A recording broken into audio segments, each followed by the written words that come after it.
자, 이제 경자일주를 공부하겠습니다만, 경자일주를 이제 공부하실 때 여러분이 주안점을 두셔야 될 게 있어요.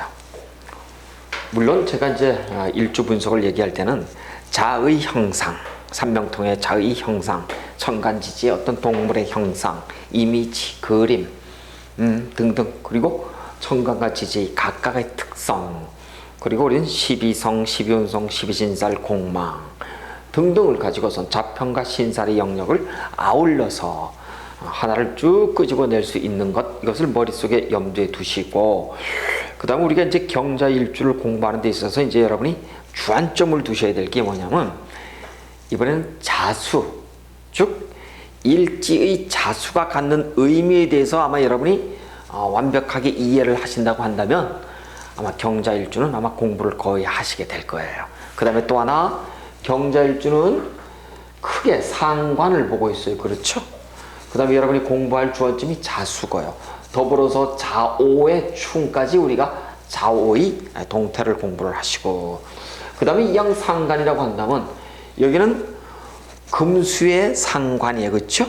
음의 수용의 상관이에요. 반대로 양의 발산의 상관이 또 있죠. 대표적인 게 뭐예요? 갑오가 있죠. 그렇죠?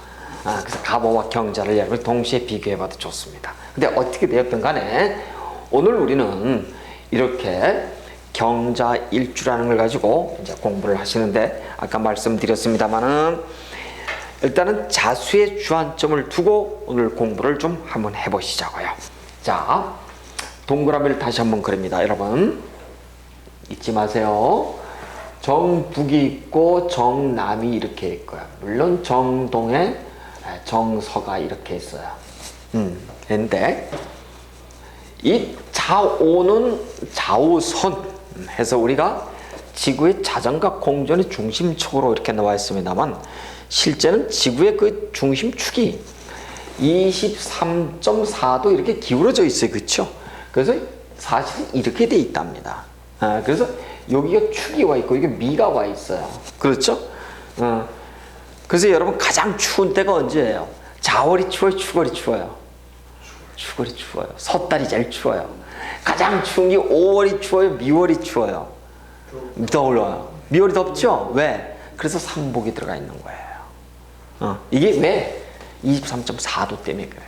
그러니까 우리가 그냥 이 표면적으로 볼 땐 자오를 자오선의 이 지구의 자전과 공전의 중심축으로 놓고 볼 때 정북, 정남, 정향이라고 얘기는 하지만, 실제는 우리가 한난 조수의 추위, 더위를 따질 때는 실제는 축과 미가 가장 춥고 가장 덥다고 하는 것이 섣달과 삼복에 놓여 있기 때문이에요. 그래서 이러한 논리 때문에 그러는데, 자, 이제 자수를 놓았을 때 이거 보실까요? 여기는 목화의 영역이고 여기는 금수의 영역이에요. 그렇죠? 양의 발산의 영역이다. 이제 이해를 하셔야 돼요. 이거 완전히 기초예요. 여기는 음의 수용의 영역이다. 아이콘, 그림을 그립니다. 그림은 이런 그림이에요. 이런 그림이에요. 여기 아이콘은 이런 그림이에요. 이해가 되셨죠? 그러니까 이미 자수를 놨다라고 하는 것은 기본적으로 내가 여기에서 이 문이야, 문. 여기도 문이고, 문인데 어떤 문이냐면 여기는 양문을 놨고 여기는 음문을 놨다. 이해가 되시나요? 되셨을 거예요. 그래서 우리는 자오를 가지고 음양의 문이라고 한다. 그렇죠? 네, 음양의 문을 놨다 이렇게. 그래서 우리는 이 자수는 여기 해수가 여기 오게 되면은 뭐가 오나요? 사화가 이렇게 있죠. 해수는 육, 음이 모이는 곳이고 사화는 육, 양이 모이는 곳이고, 그렇죠? 그래서 결국은 해수가 지나서 자수로 가면 드디어 가는 것이 일, 양, 시생이 돼. 일양, 하나의 양이 시작하는 점이에요. 그렇죠? 여기 오화는 일, 음이 어떻게 된다? 시생한다.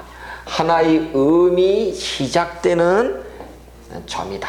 이런 얘기예요. 이건 충분히 이해하셨을 거예요. 그러니까 여러분, 한겨울에 지하수는 따뜻해요? 차가워요? 따뜻해. 이것 때문에 그래요. 일양 때문에 그래요. 한여름에 지하수는 차갑죠. 왜? 이름 희생 때문에 그래요. 근데 어쨌든 중요한 건 우리는 이 자수를 지금까지 이렇게 공부를 해서 제가 양문의, 음문의 이렇게 얘기해도 양문의, 음문의 얘기하면 어디에 놓여있다는 걸 아실 거예요. 그렇죠? 그래서 자수를 놨다고 한다면 껍데기는 음인데 껍데기는 왜는, 내는 어때요? 양이지요. 양으로 가지요. 여기는 어때? 껍데기는 양인데 속은 음이 시작되는 자리지요. 그래서 음양의 교차 지점이에요. 이걸 우리는 부음포양 이렇게 얘기해. 들으셨나요? 부음포양이라고 얘기한다. 자, 부자라는 것은 무엇을, 음을 쥐고 있는데 무엇을 갖고 있어요? 안고 있어. 하나의 양을 안고 있어. 그러니까 우리는 육식갑자를 적을 때 뭐라고 한다? 갑자라고 얘기하지 갑해라고는 얘기 안 한다. 이해가 되셨나요? 육식갑자는 양양음임의 구조잖아요. 근데 자, 오, 사해는 어떻게 돼 있어요? 바뀌죠. 병자 이러지 병해 안 그러잖아. 병오 이러지 병사 안 그러잖아. 그렇죠? 이게 바로 체용의 변화다. 부음포양. 한마디로 체용의 변화다. 아시겠죠? 그래서 일단 자수에 지금 양문을 놓고 있는 경자 일주들. 그렇습니다. 그래서 이름 일양시생의 음양의 문으로서 그 다음에 이제 또 하나 배우셔야 될 게 뭘 배우셔야 되냐면은 여러분 12성 이렇게 이제 얘기를 해서 요 12성이라고 얘기하는 것은 12개의 별자리인데 뭐가 지지가 이게 바로 당사주 감명법이에요. 당사주 그랬더니 그림 그리고 빨갛고 파랗고 이렇게 그거 아니라고요. 당사주에는 지지의 12개가 자수부터 저 해수까지 각각의 하늘의 뜻을 담고 있는 의미가 있다는 거예요. 예를 들어서 우리가 유금을 가지고 뭐라고 얘기했던 거야? 아까 칼을 낳다 그랬어요. 그렇죠? 그래서 우리는 유를 놓게 되면 인성을 낳다 이렇게 얘기해. 한마디로 천에 인을 낳다 이렇게 얘기를 해. 천에 하늘에 칼자리를 놓은 별을 우리는 유금이라고 얘기한다. 신금, 고를 낳다, 고독을 낳다 이렇게 얘기해. 고독. 그래서 신고송 내진 천고송 이렇게 얘기한단 말이에요. 그래서 우리는 이렇게 경자 일주들은 양문으로서의 자귀를 놓는다고 얘기를 해요. 귀. 천귀를 낳다, 자귀를 낳다. 그래서 여러분 당사주에서 반드시 여러분이 외우실 거는 앞에 나와 있어요. 딱 12개를 여러분이 외우셔야 돼. 자수는 자귀를 낳았다. 축은 축액을 낳았다. 이는 인권을 낳았다. 미는 역마를 낳았다. 미역을 낳았다. 이런 식으로다가. 그래서 여러분이 12개를 일단 가지고 있으시면 보자마자 여러분이 딱 보시면 경자야. 자는 자귀를 낳죠. 경자 일주들은 품행이 반듯하답니다. 귀를 낳았어요. 그런데 음양의 문에 양문을 낳기 때문에 변동 변화의 기점에 와 있죠. 상관을 낳죠. 그 사람을 우리가 정확하게 일관성이 없다고 하는 데서 문제가 있는 거예요. 여러분 이제 제가 자꾸 그러잖아. 지지 좀 아세요? 그래. 지지 다 배웠죠. 그깟 놈의 거. 진짜 배웠어요? 그 오화를 놓으면 얘기를 해보세요. 그러면 얘기 못해. 말, 그 다음에 여름, 그 다음에 더워요. 그 다음에 빨간색. 얘기를 못해요. 말이 왜 잘 놀랍니까? 라고 얘기하면. 그래서 일치 오화를 놓지 않습니까? 사람들이 틱병이 있어요. 깜짝깜짝 잘 놀라요. 왜 그런지 알아요? 음양의 문에 놓여서 그래요. 그리고 음양의 문에 놓였다는 것은 보실까요? 목화의 관점에서는 잘 나가지요. 인생이 잘 나가지요. 목화의 관점에서는 앞으로 더 잘 나갈 거라고 착각하죠. 근데 어떻게 돼요? 아이콘이 이렇죠. 여기는 내딱 고생해서 무서워. 목화가 앞으로 벌어져도 어떻게 움츠리잖아. 계속 그럴 줄 알고. 겸손하고 조신하니까 어떻게 돼? 이렇게 돼버려. 여기는 어차피 잘 나갔던 거 계속 이렇게 될 거야 했는데 이렇게 돼버리죠. 그래서 좌오의 대운에서 걸리게 되면 여러분 어떻게 하라고요? 수성할 거냐 창업할 거냐를 여러분이 결정하셔야 돼. 그래서 여러분 제가 누누이 얘기하잖아요. 지지, 천간 다 한다고. 아니에요. 천만에. 이거를 우리가 고서를 이잡듯이 이렇게 체계적으로 공부 안 하잖아요. 아주 유치하게 우리가 천간지지를 해석할 뿐이라고요. 어쨌든 간에 자의 천규를 놔가지고 위인이 음전합니다. 그런데 이 사람들은 그림을 한번 볼까요? 이 사람의 그림은 제가 금백수청에 바위를 놨다 얘기하면 잘 이해가 안 되실 거야. 보시면은 이 경금이라고 하는 큰 바위죠. 그렇죠? 이 큰 바위 아래 샘물이 이렇게 솟아. 그렇죠? 바위 아래 샘물이 솟습니다. 그래서 우리가 저거를 금은 백이죠. 금백이죠. 이건 수는요 청이죠. 금백수청의 큰 바위 아래 석간수를 놨어요. 그래서 이 경자일주는 석간수야. 아이콘이 물속에서 바위 속에서 나오는 물이에요. 금백수청의 큰 바위에서 나오는 석간수를 놔가지고 사람이 여리고 어떻다고요? 천진난만한 구석이 있어요. 그렇습니다. 경자일주는요. 그런데 이 사람들은 이제 여러분이 십성을 보실 때 바로 집어내셔야 돼. 상관이 뭐예요? 한마디로 얘기하면 상관은 호기심 천국이에요. 호기심 천국이고 상관은 십성으로 극하는 것이 관을 극하지요. 그렇죠. 그래서 이 상관은 호기심 천국이면서 관을 극한다고 하는 의미에서 어떤 면에서는 잘난 체의 대명사들입니다. 상간의 기운을 가지고 있는 사람은 관성을 치는 기운이 강하기 때문에 대체적으로 보면요 사람이 착하고 여리다고 할지라도 도도하고 잘난 체를 하는 사람들이에요. 여러분 일지에 상관을 놓은 사람들 있죠. 일지에 상관을 놓은 사람들은요 아주 감정 기복이 대단히 심해요. 욱욱 하는 사람들 있죠. 예를 들어서 어떤 사람이 갑자야.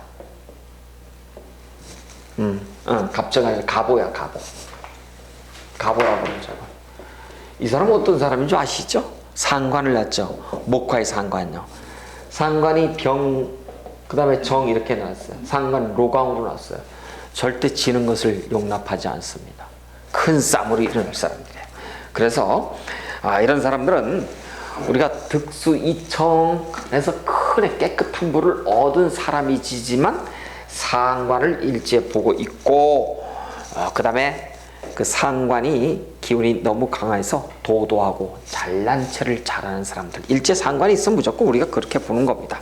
그런데 이렇게 경자일주들을 여러분이 보시면은 조우성으로 보면은 대단히 춥지요. 그렇죠? 이게 아까 얘기했죠. 금백의 수청이잖아요. 그렇죠? 경자, 즉 금수의 영역들은 어차피 음의 수용이라 추워요.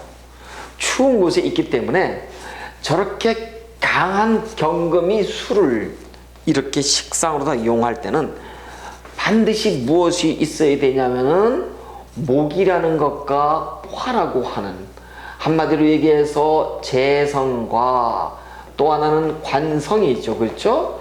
재생관만 된다고 한다면은 왜? 식상이 굉장히 크지 않습니까? 그렇죠? 이게 식재관으로만 흐른다고 한다면, 즉 사주팔자의 목화를 보고 있다고 한다면 경자일주들은 성공하는 명식들이에요. 근데 여러분이 목화가 있는지 없는지를 이걸 잘 보셔야 돼. 이걸 가지고 우리는 득화이예 이렇게 얘기를 한답니다. 득자는 얻을 득자고 이예예요. 날카로울 예자예요. 득화이예 이렇게 얘기를 해요. 만약에 경자일주가 화를 득했잖아요. 사주팔자 원국이 됐던 대운이 되었던 화를 이용했다, 즉 관성을 이용했다고 한다면 이 사주는 대체적으로 잘 나가는 산주예요. 그래서 아주 신사다운 면모가 반듯합니다. 여러분 상관의 사주에서요, 이렇게 평관이 됐든 뭐 어떤 정관이 됐든 관성을 보잖아요. 괜찮습니다. 예를 들어서 좀 전에 얘기했습니다만 이렇게 갑오일주들한테도 관이 어디에 있느냐, 관 이렇게 관이 들어와 있으면 사람이 반듯해요. 근데 관이 없이 식상만 있잖아요. 대단하죠 사람들. 왜? 상관은 오지랖이잖아. 호기심 천국이고요. 그러니까 펼치고 갈 줄은 알지 자기 제어력이 약한 사람들이에요. 그래서 상관을 놨다고 한다면 기본적으로 관을 놔야 되는데, 특히 경자일주는 너무 추워서 재관이 따뜻한 이런 것들을 좀 놔야지만은 하여튼 팔자가 굉장히 좋은 팔자인데, 이 사주는 말이에요, 우리가 그림을 한번 그려보면은 큰 바위 아래, 큰 바위 아래 무엇이 놓이냐면 쥐떼가 싹 이렇게 모여있죠. 이런 그림이에요. 그림 자체가 그래요. 근데 이거 한번 보세요, 여러분. 갑자의 이 쥐하고 경자의 쥐하고 상황이 어디가 좋아요? 같은 쥐가 놓여있다고 한다면. 그렇습니다. 이 갑자의 쥐들은 구멍을 파고 들어갈 수가 있어요. 그러니까 이 갑자의 쥐들은 구멍마다 무엇이 있나요? 쥐새끼가 들어가서 새끼 놓죠? 들어가서 고개를 들어가서 갸우뚱 한다고. 그래 우리가 그걸 수소양단 그래. 쥐새끼가 들어가서 고개를 여기저기 기회를 보는 걸 수소양단, 양다리 걸치잖아요. 그래서 갑자일주들은 실제 기회의 그 포착한 달인들이에요. 거기 비해서 이 경자의 바위 밑에 있는 쥐들은 집을 찾을 수 있나 없나요? 힘들어. 그래서 돌아다니는 거예요. 그래서 경자일주단은 아까 얘기했습니다. 재관, 즉 목화가 득화이예라 그랬어요. 화를 득해서 아주 날카롭게 용초가 정해져야 돼. 그런데 이렇게 큰 바위 밑에 앉아있는 쥐의 형태라 득화이예가 잘 안 돼. 그래서 경자일주들은 직주 이동, 직업과, 네, 맞습니다. 직업과 이 주거, 주택, 이 주거의 이동이 말도 못하게 빈번하더라. 그럴 수밖에 없어. 거기다가 또 집을 안정을 못하니까 부하내동하기 쉽지요. 틀림없어요. 그래서 아무리 말이에요, 이렇게 금수에 쌍청을 놓은 사주팔자라고 하더라도 직주가 이렇게 안정이 안 되잖아요. 부하내동하고 돌아다닐 수밖에 없어요. 그래서 우리는 경자일주를 가지고 한마디로 규정을 해버려. 뭐라고 하냐면 부하내동을 잘하는 사람들은 귀가 어때요? 팔랑귀죠? 팔랑귀라 그래. 이걸 우리는 이박, 한문을 쓰면 이박이라 그래. 귀가 얇다 이런 뜻이에요. 팔랑귀다 이런 뜻이에요. 그래서 여러분 특히 경자일주에 남자들 보잖아요. 식상이 강해서 차라리 식상이 갑오처럼 양의 식상에 놓이잖아요. 사람이 일단은 화끈하고 밝아. 근데 이렇게 음의 수용의 상간에 놓이면 이게 또 그렇지가 않아요. 또. 왜 그런 줄 아실까요? 이래. 경자는 12운승이 뭐예요? 죽음이에요. 사라고. 근데 보실까? 상관은 아이콘이 이렇습니다.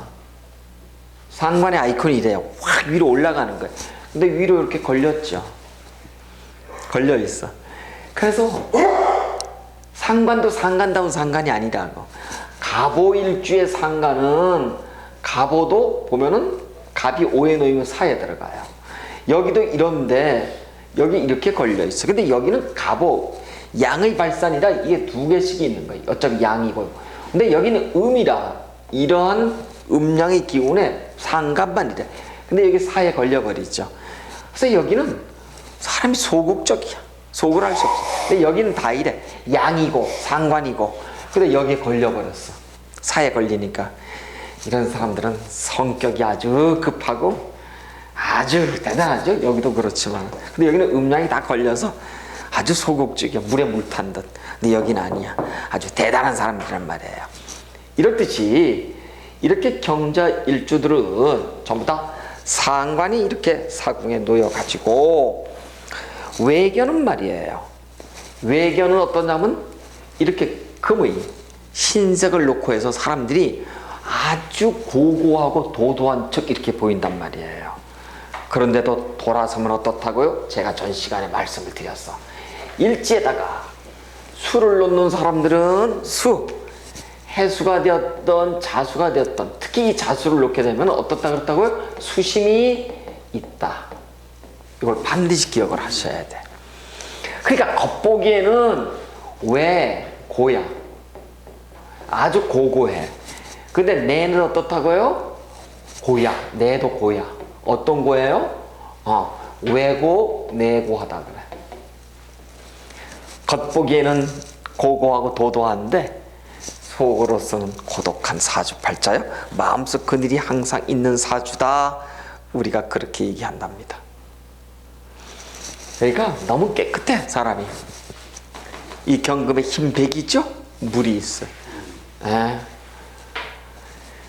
득수 이청을 해서 아주 깨끗한 사주예요. 혹시 여러분 이런 얘기 아시죠? 물이 맑으면 물고기, 큰 물고기 있어 없어요? 없어요. 이걸 가지고 옛날 우리가 후한서에 보면은 수청무대어 이렇게 얘기합니다. 수청무대어. 물이 맑으면은 고기가, 큰 고기가 없더라. 이걸 수청무대어 이렇게 얘기를 해요. 이렇듯이 경자일주도 금백 수청의 사주를 아주 강하게 놨기 때문에 무조건 재관, 즉 목화가 없다라고 한다면 어떨까요? 사람이 없어. 사람이 모이지 않아요. 경자일주들은요, 그래서 친구들이 별로 없어요. 수심이 가득한 외로운 사주들이에요.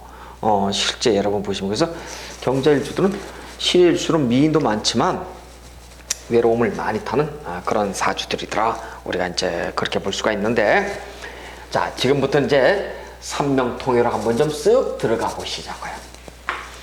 삼명통해로 들어가면은 경금은 뭐라고 나와 있죠? 삼명통해로 가면 경금은 위, 월 이렇게 나와 있어요. 그래서 달 이렇게 얘기해, 경금은. 그리고 자수는 뭐라고 나왔나요? 자, 위, 묵지 이렇게 나와 있어요. 묵지라고 이렇게 얘기를 해요.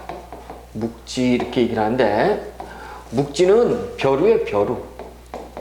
붓글씨.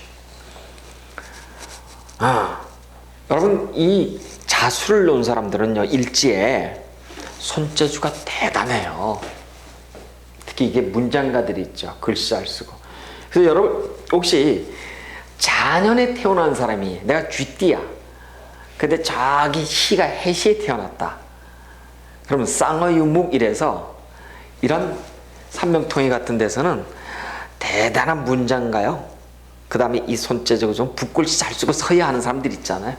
다 그 사람이 다 타고나는 거예요. 그냥 아무나 잘 쓴 게 아니란 말이에요. 그래서 일단 일지에 이렇게 자수를 놓고 삼명통해 천간에 달을 놓고 묵주를 놨으니까 대단히 문장가로서의, 문필가로서의 아주 달변들이 많아요. 이 경자일주들이. 그래서 여러분들 이제 보시면은 아마 문장가들 중에서도 특히 이제 그런 걸 좀 볼 수가 있는데, 우리는 이제 지지의 동태가 자수를 한번 볼까요? 이 지금 자수를 좀 조금 전에도 말씀을 드렸습니다만, 이 자수는 쥐예요, 쥐. 쥐를 우리가 한마디로 특성을 규정 지으면은 뭐라고 얘기하는가요? 저는 한밤중에 잘 돌아다니잖아요. 그렇죠? 그래서 한밤중에 밥을 잘 먹는 놈이라 그래서 야반제라 그래. 야반제는 얘기 들어보셨나요? 야반제 이렇게 얘기해요. 그래서 이 자수를 놓잖아요. 조금씩 자는 건 잘하는데 자다가 조금씩 자다 일어나고 조금씩 자다 일어나서 밤잠이 없는 경우가 많아요. 굉장히 부지런해. 바지런하고요. 이걸 우리가 일지에 자수에 쥐를 놓게 되면 야반자를 놓기 때문에 그래요. 그래서 이 자수를 놓으면 수심이 있어서 사람이 조용한 듯이 보여. 근데 실제는 어떻다고요? 분주해. 밤에 돌아다니는 야반자의 특성 때문에요. 여러분 그 지지를 이제 이 자수의 야반제를 할 정도면 지지를 많이 공부하신 분들이에요. 그래서 굉장히 분주하게 움직이는 속성이 있는데 이 천간의 동물을 한번 볼까요? 천간의 경금은 뭐예요? 식간 분배지리에서 보면 천간 경금은 매라고 매, 새라고 새 날아가는 거야.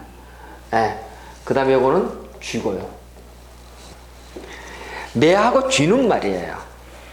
여러분 어떤가요? 다른 동물들은 쫓으면 돌들면 도망을 가는데 매하고 쥐는 싹 도망가는 척하고 계속 쳐다봐. 그리고 또 내가 목표가 정해지면 어떻게 하는 거야? 쥐도 요만하지만 반드시 도망갔다가 구멍에 쏘봤다가 주인이 어디 있나 없나 봤다가 없으면 살짝 와서 가져가. 그래서 목표 지향, 목표 추진력이 대단한 사람들이에요. 이 매하고 쥐를 낳기 때문에 이런 사람들은 도중에 실증은 잘 낼지 모르지만 목표가 정해지면은 절대 놓치지 않는 사람들이에요. 이 경금부터는 십성을 12운성의 포테로다고 우리 한번 설명을 해보자고요. 이제 그림을 가지고 쭉 이렇게 그렸어요. 그렇죠? 십성을 가지고 이제 포테로다가 한번 그림을 한번 그려보는데 맨 처음에 공부할 게 참 많네요. 전부 다 상관이잖아요. 그렇죠?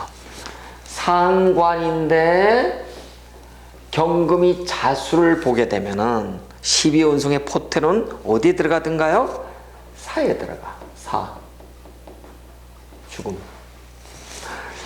12운성은 각각의 특성들이 다 있습니다. 이 사는 사람이 잘 나가다가 쇠하고 병들어서 죽잖아요. 그렇죠? 또 묘에 들어가고 그럼 끊어지고 절에 들어가고 그럼 다시 포태가 다시 태로 들어가고 또 태기가 양으로 들어가고 또 장색도 태어나면 목욕시키고 그죠? 관대 권력 제왕 이런 식으로 계속 돌아간단 말이에요. 사에 왔어. 죽음이 완전 단절이에요. 다시 얘기해서 사에 들어간 사람은 음의 완벽한 수의 공간에 들어온 거예요. 목화토금 수에서. 그렇죠. 수는 북망상천이죠. 검은색이고 우리가 죽으면 검은색을 달듯이 목화토금수의 수의 영역에 음의 완전한 수용의 영역으로 들어와 있어요. 그러니까 이런 사람들은 지식보다는 지혜의 체계들이에요. 그래서 생각이 많은 사람들, 관념적인 사람들, 머리가 좋은 사람들이 많죠. 그래서 이런 사람들은 사업보다는 생각을 가지고서 아이디어 뱅크들이 굉장히 많은 사람들, 우리가 그렇게 본답니다. 어쨌든 사라고 얘기하는 것은 생각의 영역들이에요. 관념의 영역들이에요. 그러니까 실제 이런 사람들은 어떤 문장가요, 문필가요, 그 다음에 화가요, 그 다음에 무슨 예술가요, 재능을 발휘하는 쪽에 있어야지 내가 어떤 사업을 간다고 하는 것은 좀 힘들어요. 그런데 여러분 이제 상관이 이렇게 사의 일지의 궁에 와 있죠. 그렇죠? 상관이 사궁에 와 있어요. 이렇게. 궁, 자기 일지의 집에 와 있는데 지장간을 한번 볼까요? 이미 자를 보게 되면은 요거 금생수의 식신이죠. 그렇죠? 식신에 임자가 보게 되면 제왕 이렇게 들어와 있어요. 그렇죠. 그 다음에 요 계수는 상관이에요. 상관은 뭐예요? 계자는 걸록 이렇게 들어와 있어요. 그러니까 식상이 뭘로 들어와 있나요? 식상이 왕하고 록으로 들어와 있죠. 그렇죠. 왕록이 있죠. 식상, 록, 왕로 이렇게 들어와 있어요. 잘 말씀해 주셨어요. 제가 아까 왜 이렇게 착각을 했지? 왜 이렇게 아까 유를 자꾸 설명하다가 유경신 이렇게 적었던 것 같아. 자, 어쨌든 상관, 식신상관이 록왕으로 와 있다. 그러면 나한테 비식재관이는 나를 기준으로 하면 여기는 본능계고 여기는 식상감성계고 재성은 뭐예요? 여기는 욕망계, 수렴계 이렇게 얘기를 했어요. 관성은 자율계고 인성은 사고계고 어쨌든 감성계에 와 있어요. 이걸 우리가 신살로 얘기하면 다시 얘기해서 이걸 연살, 도화살 막 이런 기운이라고 똑같이 한마디로 상관 이렇게 볼 수가 있습니다만 내가 식상이 록왕으로 이렇게 들어와 있다 라고 얘기한다면 감성계가 어떻게 돼 있나요? 이렇게 아이콘으로 보면 이렇게 들어와 있습니다. 대단히 어떤 자기 표현을 잘하는 사람인데 어디에 걸려 있다고? 이것이 사에 딱 걸려 있어요. 사는 이런 아이콘이 아니에요. 이런 아이콘이죠. 근데 음양 중에서도 음의 수용의 금수예요. 그렇죠? 또 이러한 음으로 돼 있어. 그래서 전반적으로 이 사람은 상관을 놓고 상관 로강으로 들어와 있는데도 감성계의 발달이 미비. 그래서 자신을 잘 드러내지를 못해. 근데 또 같은 상관이라도 가보라고 보시자고. 여기도 사에 들어와 있지만은 병과 정이 어떻게 돼 있나? 전부 다 상관 로강으로 들어와 있죠. 식상이. 여기는 기본적으로 이런 아이콘인데 상관 양의 아이콘인데 여기 이렇게 걸렸어. 무지무지 폭발성이 있는 거 이 사람은. 근데 이 사람은 어차피 이래. 그래서 폭발성이 약해. 그러니까 이 사람은 솔직담백한 데 비해서 가보는 이 사람은 솔직담백한 거 같지가 않아. 속을 알 수가 없어요. 답답해. 무슨 생각을 하고 있을까? 알 수가 없는 영역들.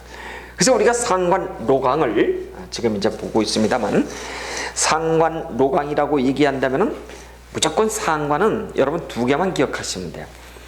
호기심. 그렇죠? 호기심이 하나 있고요. 그 다음에 오지랖이에요. 동정심이고요. 희생하고 봉사하고 그 다음에 이게 상관들은 일단 남을 의식해서 하는 일이 많기 때문에 하고 나서는 결국 내가 손해보는 경우가 굉장히 많습니다. 알차지 못해요. 식상은. 그런데 우리가 이렇게 식상 로강이 사궁에 와 있다라고 얘기하면은 발산이 잘 안 되니까 이걸 욕구 미제 이렇게 얘기를 해요. 욕구 기제가 아니라. 그래 불성하더라 이래요. 그래서 이 상관이 로강으로 와 있으면 대체적으로 어떤 일을 하더라도 일득삼실 하나를 얻고 세 개를 잃어버리는 그러한 동태로 들어오기가 쉽더라. 우리가 일단 좀 그렇게 보시고 그 다음에 이제 여러분 이제 상관이 동태를 볼 때는 제일 먼저 우리가 세 가지를 얘기하라 그랬어요. 십성을 얘기할 때는 제일 먼저 육친적 관점, 그 다음에 심리의 관점, 그리고 사회적 관점 이렇게 보라 그랬어요. 육친의 관점은 누굴 보통 먼저 볼까요? 여명의 입장에서 보면 되겠죠. 왜? 누구니까? 자식이니까. 자, 여기를 이제 보시자고요. 식상이 록왕으로 들어와 있어요. 자식은 어떤 자식이에요? 자, 육친을 보니까 식상이 물론 식상이죠. 식상 록왕이 사궁에 놓여 있죠. 그렇죠. 자식은 어떤 자식이에요? 록왕이니까 잘 나가는 자식이죠. 근데 사궁에 놓여 있어. 그러면은 내가 어머니로서 자식 덕을 볼까요? 못 볼까요? 보기 힘들어요. 자, 그런데 여러분 여기서 이제 하나 꼭 보셔야 돼요. 큰 바위가 이렇게 있어. 큰 바위 아래 이게 좀 엄마야. 엄마 나잖아, 그쵸? 나를 밑에 깔고 있죠, 자식을. 자식이 여기에 지금 눌려 있어. 엄마 입장에서. 그런데 이 자식이 지금 한랭한 이 공간에 놓여 있는 거예요. 그럼 이 경자일주들은 산액이 있다 없다? 산액이 있어요. 산액은 뭐예요? 유산, 낙태, 자궁의 임신, 이걸 우리가 산액 이렇게 얘기한답니다. 그럼 웬만한 경자일주들한테 여러분 물어보세요. 산액이 있어요. 산액은 말이에요, 지금 얘기했듯이 자식 놓기 힘든 경우도 있지만 자식을 놓고 나서도 그 자식이 어떻게 된다? 힘든 거야. 즉 손이 많이 간다는 얘기예요. 이 그림이 이해가 되셨죠? 그림이 식상의 엄마 입장에서는. 그래서 자식 때문에 우는 이 그림을 볼까요, 여러분? 이 그림, 이게 뭐예요? 무자. 음은 그대로 뭐예요? 오케이. 무자를 보자마자 여러분 그렇게 생각하시면 돼요. 이 여명이야. 자식 때문에 우는 사람이에요. 왜? 인생이 공망이고 인생이 화기가 없기 때문이죠. 여기도 똑같아. 여기도 보면 경자가 바이알에 자식을 낳아서 여긴 직접 산액이 있어요. 무자는 자식이 그리워서 우는 사람이고요. 근데 이 경자일주들은 특히 여명은 산액이 있는 사람들, 우리가 그렇게 볼 수가 있답니다. 자, 그런데 이제 여기에서 여러분이 이제 한 가지 분명히 공부를 하셔야 될 게, 이렇게 심리에 대해서는 우리가 얘기를 했고요. 사회적 관점에서도 우리가 얘기를 했는데, 이제 그러면은 이렇게 상관이 록왕으로 들어와 있는 거에 대한 여러분이 공부를 하셔야 돼요. 상관, 뭐 식상까지예요. 식상이에요. 록왕으로 놓여 있다. 그러면은 비식자 관인에서 무엇을 친다고요? 십성 중에서 관성을 치지요. 그럼 육신적 입장에서 나 여명은 누구를 치는 거예요? 누구를 치는 거예요? 배우자 남편이잖아요. 그렇죠. 그러니까 여러분 바로 하나만 기억하셔야 돼요. 상관, 식상, 식신이 되었던 상관이 되었던 더해서 식상이 록왕이 돼 있죠. 그럼 누구를 친다? 여명은 반드시 육친으로 보면 누구를 친다? 관성을 치잖아요. 그럼 여기는 자식을 놓고 자식의 기운은 록왕이니까 자식을 놓고 그 자식의 기운, 식상이 누구를 친다? 이 전체가 누구를 친다? 관성이 누구예요? 배우자 남편이죠. 그렇죠. 그래서 여러분 잊지 마세요. 식상이 록왕으로 들어와 있으면은 남편을 뭐로 치는 거야? 그러면 여러분 답. 경자 일주를 낳았어요. 일찍 결혼했어요. 이혼할까요, 말까요? 이혼하는 거예요. 왜? 상관을 치기 때문에. 상관이 정관을 치기 때문이에요. 그럼 이거 한번 좀 참고를 보세요. 어떤 사람 기유야. 식신이라 참 좋죠? 부자가 되겠죠? 기유, 그쵸? 기유는 장생을 합니다. 여기 말 때 이제 경신이네. 그렇죠? 여기는 임계로 적으면 안 되겠죠? 그래요. 그러면 여기는 어때요? 여기는 식상인데 이 엄마도 자식을 위해서 올인하는 사람이죠. 여기도 그렇잖아. 여기 엄마도 자식을 위해서 올인하죠. 자식 입장에서는 정인이 확고하잖아요. 여기서 자식 입장에서는 경자니까, 그렇죠? 금생수니까. 엄마가 나를 위해서, 이 자식은 엄마의 등골을 빼먹는 사람이야. 기운은 어때요? 여기 자식이잖아. 여명이 한다면 여기 자식이 록왕한 기운이 엄마의 등골을 빼먹죠. 그렇죠? 이렇듯이 그럼 여기도 식상이야. 식상이 록왕하죠. 그럼 기회의 여자는 자식 놓고 어떻게 한다? 남편하고 득자하고 자식을 얻어 그 다음에 부별하는 거예요. 득자 부별하는 거예요. 득자부별. 득자부별. 자식을 얻고 제비와 별리하는 것. 그렇다니까요. 그러니까 경자일주든 기후일주든 결혼을 여명 입장에서 언제 하라고? 만혼해야 좋을까요? 조혼해야 좋을까요? 만혼해야 돼요. 늦게 결혼해서 이렇게 얘기해. 늦게가 언제예요? 39살, 38세 이후에 하는 걸 늦게 한다는 거예요. 그러니까 여러분 다시 일지에 식상이 록왕으로 들어와 있다. 또 어떤 사람이 여명이 이거야. 가보야. 상관이 있죠. 병화가 있어. 정화가 있죠. 그럼 둘 다 뭐예요? 여기도 록왕으로 들어와 있어. 그렇죠? 병이 오를 보면 제왕이고 오가 정을 보면 걸럭이고 식상이 로광이죠. 여명이야. 이 사람도 자식이 위해서 그렇죠. 올인하는 여자로 자식이 부모 등골을 빼먹는 사람이 엄마 어떻게 하라고 결혼을 늦게 해라. 언제? 38세 이후에 해라. 그러면 해로한다. 병진도 마찬가지입니까? 자, 병진은 매 마찬가지야. 자, 병진은 보세요. 병진은 관대를 낳았어. 근데 을개무야. 근데 요게 무진의 관대를 또 낳아. 그래서 병진의 이렇게 자식들은 말이죠. 여명이라고 한다면은 이 사람은 자식을 아래다 낳고 또 자식을 요 사고에다 이렇게 깔아놨어. 그래서 멀리 떨어져 살면 괜찮아.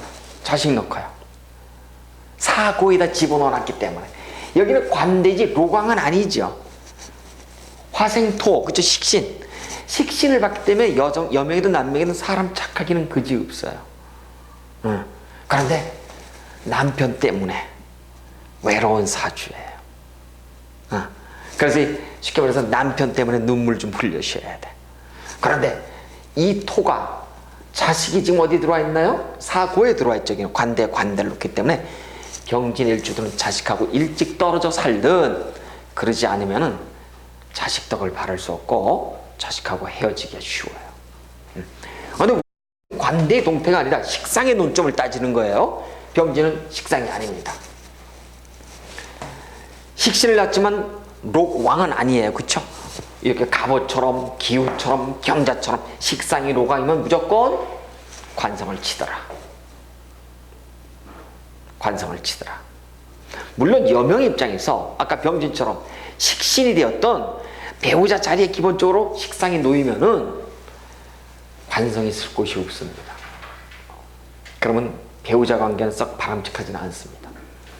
자, 이렇게 해서 여러분 이걸 가지고 식상이 왕으로 들어와 있는데 그 식상이 관성을 치는 것을 관성을 극하는 것을 우리는 요 단어를 꼭 외우셔야 돼.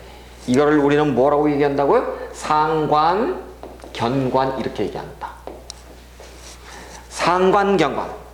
즉 상관이 뭘 봤냐면 다시 또 관을 봤어요. 상관이 관을 봤어요. 네, 이게 바로 망조라는 거예요. 여명의 입장에서는 여명은 변리가 들어오고 싸움. 남명의 입장에서는 직주의 이동이 들어옵니다. 틀림없어요, 여러분.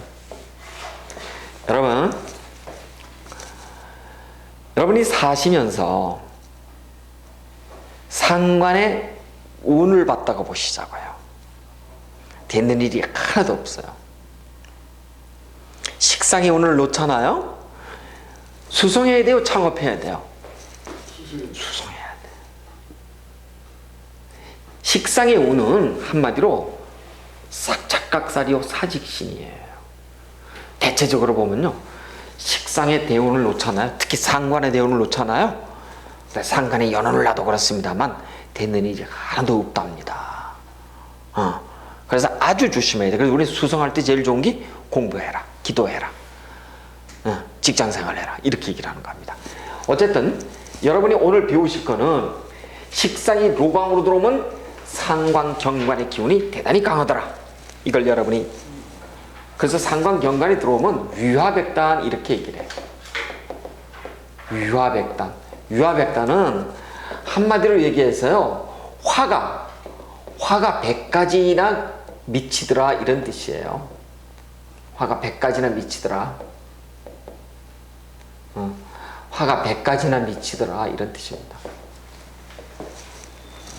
원래 저 위나라 있잖아요. 이 중국에 상관, 경관 이런 상관을 썼어. 이런 상관을 썼어요. 상관이 경관한다고. 상관, 경관. 요 견자가 아니라 요런 견자가 있어. 개견자, 개견자. 상삿집에 상관집에 개가 죽었어. 그랬더니 문상을 가고 난리가 난 거야. 그래서 국기가 문란해지는 거야. 위나라에서요. 그래서 위나라의 오기 장군이 황제한테 다 아련을 했어. 청을 내. 이렇게 국기가 문란해져서는 우리가 안 된다. 고쳐야 한다.